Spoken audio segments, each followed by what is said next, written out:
சிம்ம ராசி உத்திரம் நட்சத்திரக்காரர்கள், அதுபோக கன்னியா ராசி உத்திர நட்சத்திரக்காரர்கள், நீங்கள் உங்கள் ஜென்ம நட்சத்திரம் வரக்கூடிய நாள் அன்று வணங்க வேண்டிய தெய்வம் என்ன அப்படிங்கிறத இந்த வீடியோவில் பார்க்கலாம். முதல்ல ஜென்ம நட்சத்திரம் அப்படிங்கிறது உங்களுடைய பிறப்பு நட்சத்திரம் தான். பிறந்த காலத்தில் நீங்கள் சந்திரனுடைய நகர்வு உங்கள் ராசிக்குள்ளே சிம்மத்தில் உத்தரத்தில் சந்திரன் பிரவேசிக்கக்கூடிய காலகட்டம் உத்திர நட்சத்திரம் பிறந்த நட்சத்திரம் ஜென்ம நட்சத்திரம். கன்னியா ராசிக்குள்ளே உத்தரம் 2-3 பாதங்களை நகரும் பொழுது வரக்கூடிய நகர்வு அந்த நட்சத்திரம் கன்னியா ராசி உத்திரம். இந்த உத்திரத்துக்கு அதிதேவதை அதிபதியாக இருக்கக்கூடியவர்களை வணங்கும் போது நமக்கு வாழ்க்கையில் நல்ல பாக்கியங்கள் கிடைக்கும். அப்படி பார்க்கும் பொழுது உத்திர நட்சத்திரக்காரங்கள் தன்னுடைய பிறந்த நட்சத்திரம் நாளன்று வணங்க வேண்டிய தெய்வம் வாராகி அம்மன். இது போக முத்தாரம்மன் வழிபாடுகள், முத்தாரம்மன் கோவில் போவதும் மிக மிக நன்மை. முத்தாரம்மன் வழிபாடுகள் பார்த்தீங்க அப்படின்னா மெயினாக திருச்செந்தூர், தூத்துக்குடி இந்த பக்கம் அதிகமாக இருக்கும்.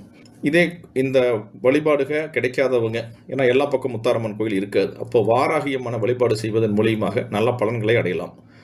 உங்கள் பிறந்த நட்சத்திரத்தில் சந்திரன் பிரவேசம் பண்ணக்கூடிய நாள், பயணிக்கக்கூடிய காலகட்டம் தான் இந்த ஜென்ம நட்சத்திரம். அந்த நாளன்று வழிபாடுகள் செய்வதன் மூலியமாக நல்ல பலன்களை அடையலாம்.